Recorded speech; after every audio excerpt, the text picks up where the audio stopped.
बिस्मिल्लाहिर्रहमानिर्रहीम। अस्सलाम वालेकुम व्यूअर्स, कैसे हैं आप सब। उम्मीद है कि आप सब खैरियत से होंगे। आज मैं आप लोगों के लिए बहुत ही आसान और क्रिस्पी पकोड़े बनाने की रेसिपी लेकर आई हूँ, जो कि बेहद मजेदार बनकर तैयार होती है। इसे आप टी टाइम स्नैक के तौर पर भी सर्व कर सकते हैं और बरसात के मौसम के लिए तो ये आइडियल रेसिपी है। अब आपको महंगे पकौड़े बाजार से खरीदने की जरूरत नहीं, आप इसे घर में ही बनाकर एंजॉय कर सकते हैं। तो आज की इस वीडियो में आपको स्टेप बाय स्टेप परफेक्ट बाजार जैसे पकौड़े बनाना सिखाऊंगी, तो इस वीडियो को बिना स्किप किए लास्ट तक जरूर देखिएगा।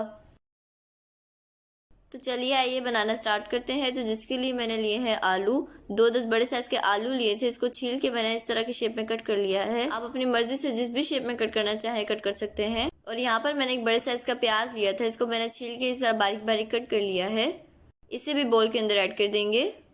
फिर मैं इसके अंदर ऐड करूंगी हरी मिर्चें। दो मैंने हरी मिर्चें ली थी, इसको मैंने बारीक बारीक कट कर लिया है।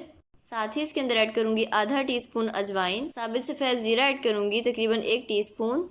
साबित गोल धनिया ऐड करूंगी 1 टीस्पून। कुटी हुई लाल मिर्च ऐड करूंगी 1 टीस्पून। नमक ऐड करूंगी हस्ब जायका। फिर इसके अंदर ऐड करूंगी बेसन तकरीबन 1 कप। अगर ज़रूरत हुई तो आधा कप और ऐड करूंगी। साथ ही इसके अंदर ऐड करूंगी मीठा सोडा तकरीबन 1/4 टीस्पून। जर्दा कलर ऐड करूंगी 1/4 टीस्पून। कलर आप अपनी मर्जी से कम या ज़्यादा भी ऐड कर सकते हैं। तो बस अब इन सब चीज़ों को अच्छी तरह मिक्स कर लेंगे। साथ ही थोड़ा पानी ऐड करेंगे और मिक्स करेंगे। पानी आपने ज़्यादा नहीं ऐड करना है, थोड़ा थोड़ा करके ऐड करना है और उसको मिक्स करना है। और अगर आपको मेरी वीडियो थोड़ी सी भी अच्छी लग रही है ना, तो मेरी वीडियो को लाइक कर दें और चैनल पे नए हैं तो ज़रूर सब्सक्राइब कर लें। तो ये देखिए मैंने इसे अच्छी तरह मिक्स कर लिया है और मुझे बेसन थोड़ा सा कम लग रहा था, इसीलिए मैं इसके अंदर आधा कप बेसन और ऐड कर रही हूँ। तो तकरीबन 1.5 कप मैंने बेसन ऐड किया है टोटल। तो बस अब इसे भी अच्छी तरह मिक्स कर लेंगे। और मुझे थोड़ा सा पानी कम लग रहा था, इसलिए मैंने थोड़ा सा पानी ऐड किया है। तो ये देखिए मैंने इसे अच्छी तरह मिक्स कर लिया है। तो चलिए अब इसे फ्राई कर लेते हैं। और यहाँ चूल्हे के ऊपर मैंने कढ़ाई रख लिया है, इसके अंदर ऐड कर दिया है कुकिंग ऑयल। और जब ऑयल अच्छी तरह गर्म हो जाए तो इसके अंदर थोड़ा थोड़ा पकौड़े का मिक्सचर ऐड करेंगे। साइज आप अपनी मर्जी से छोटा या बड़ा रख सकते हैं।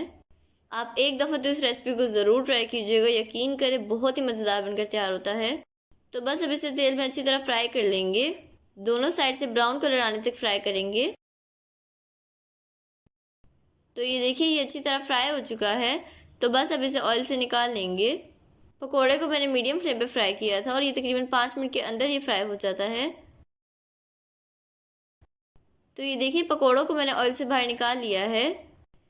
और यहाँ मैंने एक प्लेट के ऊपर टिश्यू पेपर रख लिया है, इसके अंदर पकोड़ों को ऐड करेंगे।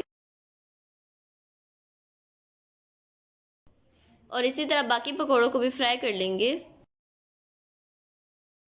तो चलिए अब इसे डिश आउट कर लेते हैं। ये देखिए माशाल्लाह कितना ज़बरदस्त बनकर तैयार हुआ है, बिल्कुल बाजार जैसा बनकर तैयार हुआ है।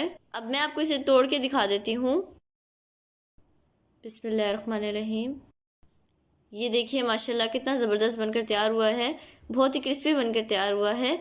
अब मैं आपको टेस्ट करके बताती हूँ ये कैसा बना है।